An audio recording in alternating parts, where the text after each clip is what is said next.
right, y'all. So that's the last chunk of Blues for Jimmy by James P. Johnson, and this is what, the 7th installment now, 7 part or so.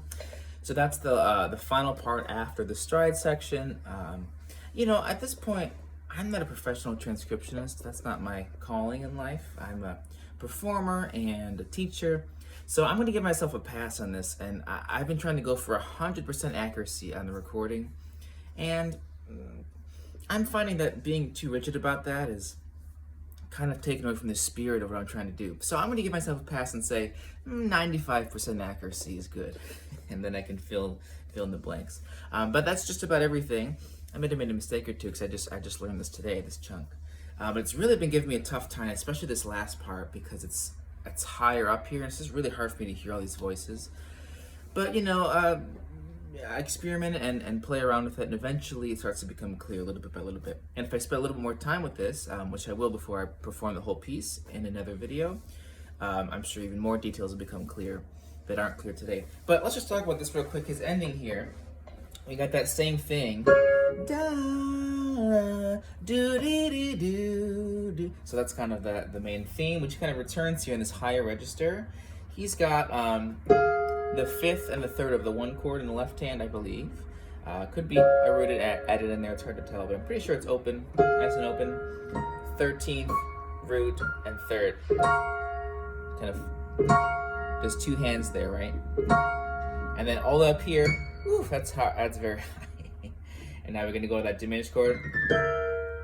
So here's got B flat, F flat, thinking in the key of D flat. The 3rd is flat. And then, can you get this as A double flat, or just think of it as G? But anyway, we got this diminished chord. It's gonna take us to our 5 chord. And again, we got G or A double flat up there to this big chord. Again, what is this? This is just that classic shape. It sounds really good down here too. Hear that? It's a 5 chord in first inversion. So we got the 3rd of the chord, C natural, A flat the root, E flat the 5th. In the right hand, this is a classic voicing for this time. It's just an A flat major chord with an octave, but the thumb shifts down to the flat 7th, down 7th. Put those all together, you get this voicing. Put it up an octave, you get that sound. Now it's going to go back that C flat diminished chord, just like we had in the stride section if you're watching that. So again, this chord, what I have here is C flat, A flat, we'll call it D natural. Again, diminished chords can be tricky to name. F, C flat, D natural, A flat. So this moves really nicely. And then, so only these A flats stay the same. Everything else moves down a single half step. Call that a passing diminished chord. Very pretty, very pretty.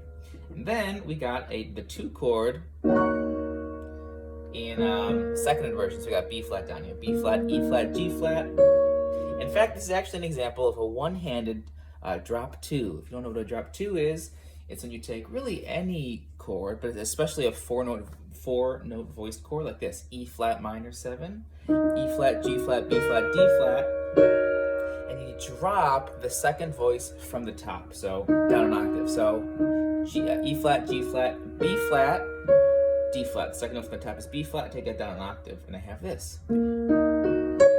It's a nice way to stretch out a chord. And in fact, this chord that I was talking about earlier, which is A flat major chord, but the bottom octave is down to the 7th, that's also a drop 2.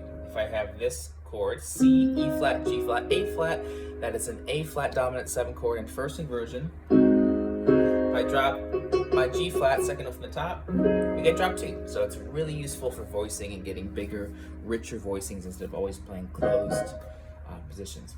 Okay, anyway, so where was I? Okay, drop 2 on the 2 chord. Again, we should have some E flat voicing, or E flat minor voicings up here.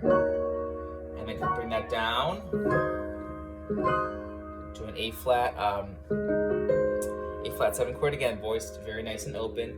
Root, 5th, down at 7th, 3rd. And some kind of voice up there following the melody. And this is where I start to give myself a pass, because I know what he's doing. Maybe he leaves out a note here or there, but I'm not too worried about it at this point. And then, let's see, where was I? Oh yeah. And then here, we have a D flat, we're on to our 1 chord, right? We have a big cadence there. Octaves down here to root, cuts it off early, and comes down here. Isn't that nice? And keeping that root going. You might want to use the sostenuto pedal to, whoops. I guess my sostenuto doesn't want to work today. So I can have all those little changes and keep that. Again, I'm using the middle pedal on the piano if you have one of those. I'm trying to get in the habit of using it because it's a really cool tool. Kind of like, makes me feel like playing organ, right? You play with your left foot with B3 organ, you play the bass tones. So yeah, very cool. What's happening there? It's kind of your basic blues turnaround where you have flat 7th, so you got C flat, walks down chromatically to the 5th of the scale, A flat, whereas in the right hand, we have an octave with the pinky, and then we have the 3rd and 5th of D flat, so F and A flat, and these move down chromatically. And then now diatonically down to D flat and F. So F goes down to F flat to E flat to D flat, and same thing up here. That's chromatic. But is it a little differently? He goes da. It's not chromatic. That's what these tunes are doing. See, that's nice. While that classic riff is going on the left hand.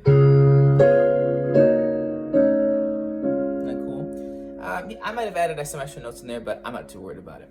Okay, and then finally we have a return of the theme in first inversion. Same thing, right? It's going on a diminished chord, it's going to lead to our 2 chord.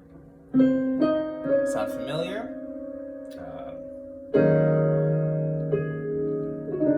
Just like the beginning. And then we have that minor 2-5-1 to E flat. Yep. So pretty. And then again, we diminish that. The thumb goes down to E natural, G flat, B flat, and then we're back into the first thing I transcribed, which is the very ending here. We have this minor diminished 4, or half diminished 4 chord, to a 1, to a major 2, dominant 2, to a flat 2 with the 9, major 9, which resolves to the 3rd up there. And that's the end. So I think I was a little bit wrong last time. I don't think he does octaves all the way down. If you caught that, he goes A flat, or sorry, A natural, A flat, E flat, E natural. So kind of go, it's kind of the ending melody there. Really pretty. So thanks so much for tuning in. Look out for a full performance of this later on once I practice it some more. And then I'll be picking a new tune to transcribe too. Probably Dardanella, which, who wrote that? I'll figure it out later. But I'm going to be doing Willie the Lion Smith's version. It's a lot of fun. So thanks so much.